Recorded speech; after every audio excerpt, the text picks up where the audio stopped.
Ok, meus irmãos, vamos dar continuidade aí ao estudo da carta aos Gálatas. Vamos aqui aonde a gente parou, né? O versículo de número 8.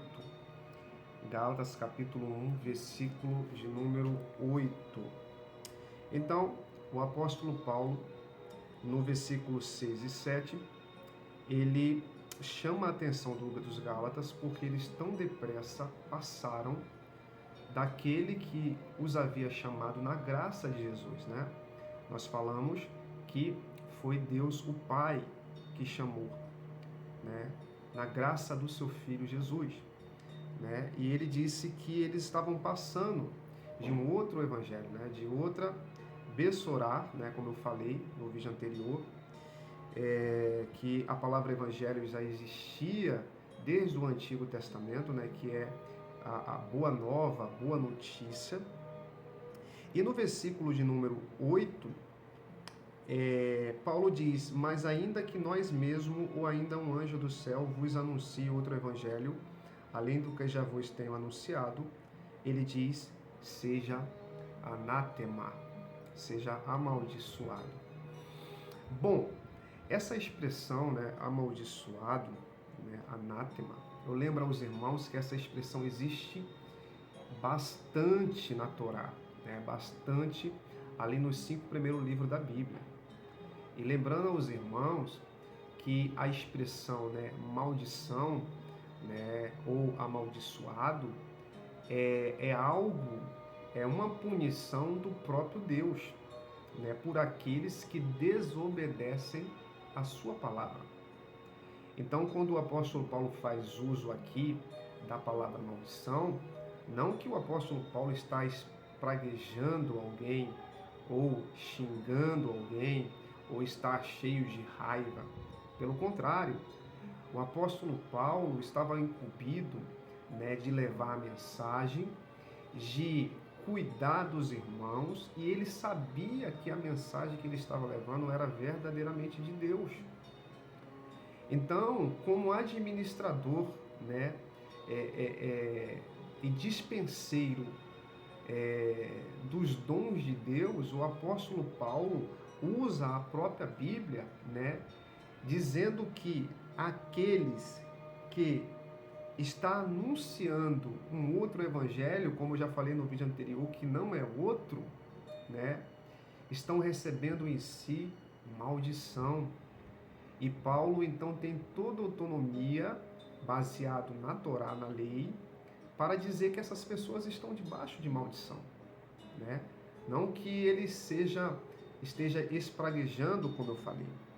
E ele, quando ele diz no versículo hoje, mas ainda que nós mesmos, ou um anjo do céu, vos anuncie um outro evangelho, os irmãos sabem por que Paulo está falando isso? Se você não sabe, você vai lembrar agora. Você lembra qual texto da Bíblia existe um anjo ou um suposto anjo aparecendo para falar uma palavra diferente da de Deus? Muito bem, lá no livro de 1 Reis, né, capítulo 13, tem a história ali do homem de Deus, né, que veio de Judá, né, e ele veio trazer uma palavra ao rei, né, Jeroboão. E ali,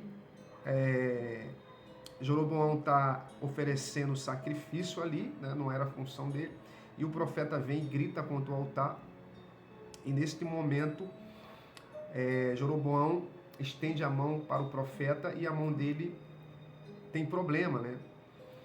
E ele pede ao profeta, ora ao Senhor para que recupere, e a mão dele é recuperada. Então, o profeta segue seu caminho e vai um profeta velho, né, conhecido aqui, né, na nossa tradução como profeta velho.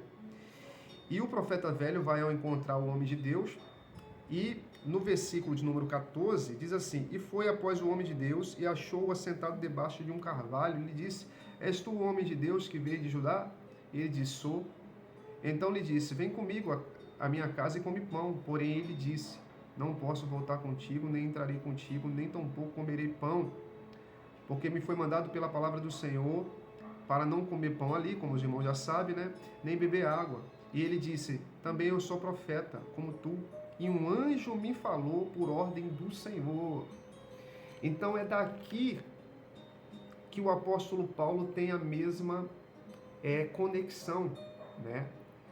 Lembrando aos irmãos que o apóstolo Paulo nunca teve o Taná, o Antigo Testamento, como sendo antigo ou ultrapassado.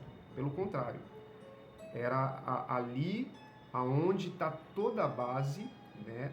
E nenhum dos apóstolos, nem o Senhor Jesus, desconsideram a lei de Moisés, né, chamada de Torá, ou qualquer livro daquilo que nós chamamos hoje de Antigo Testamento, que na época não era chamado de Antigo Testamento, chamado de Taná, né?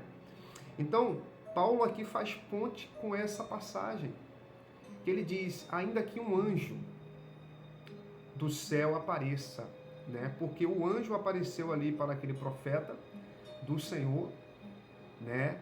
O anjo apareceu não, o profeta velho foi lá e disse que o anjo havia aparecido a ele da parte do Senhor. E o que aconteceu com aquele profeta? Ele morreu. Porque aquele profeta, né, há muita coisa lá para meditar, deveria considerar que a mensagem que o Senhor havia dado para ele era para ele guardar. Ele foi provado, né? E nessa provação que ele passou, ele caiu. E o que aconteceu? Ele morreu. Então, por isso que o apóstolo Paulo fala: mas ainda que nós mesmos, um anjo do céu, vos anuncie outro evangelho, além do que vos tenho anunciado, seja anátema. Porque a palavra de Deus, né, ele disse, né, eu não sou filho do homem para mentir, e nem filho do homem para se arrepender. O que eu falei, falei. Então, se Paulo não tivesse recebido de fato de Deus, e ele mudasse a mensagem, então ele não recebeu de Deus, né? Então, ele diz: ainda que nós mesmos, ou um anjo, né, seja por revelação, seja por anjo, me disse, a gente tem que examinar se está de acordo com a palavra de Deus. E Paulo sabia que a mensagem desse grupo, tá, de pseudos judeus, né, seja eles judeus que creu, mas que tinham um pensamento diferente, ou seja ele judeu tradicional que não creu, ou seja gentios, Paulo sabia que ao levar essa mensagem aos galeses, na realidade os galeses estavam saindo da presença de Deus, porque a mensagem que Paulo recebeu de Deus era de fato de Deus e era a mesma mensagem dos apóstolos. Por isso ele falou: ainda que um anjo, né? E quantas das vezes a gente já se perdemos pelo caminho, irmãos, por suposta revelação, que muitas das vezes não está dentro da palavra de Deus, porque o crivo de tudo é isso que Paulo usou, a Bíblia. Ele usou a Bíblia para entender que aquela mensagem que estava vindo desses supostos ensinadores, desses supostos profetas velhos, desses supostos enviados de Deus, não era de Deus. Ele discerniu e Paulo não cedeu, continuou firme. Então ele disse que seja anátema, porque o desviar-se da palavra de Deus dá em maldição. Aí ele diz: assim como já vos dissemos, e agora de novo também vos digo, se alguém vos anuncia outro evangelho além do que já recebeste, que seja amaldiçoado. E lembre-se, não é só o apóstolo Paulo que tem essa visão. É a visão dos outros apóstolos, é a visão do Mestre Senhor Jesus, e é a visão de Deus Pai, e é a visão do Antigo Testamento. Então, nós precisamos estar ligados para não cairmos em armadilha. Até o próximo vídeo, que nós continuaremos a partir do versículo de número 10. Um abraço.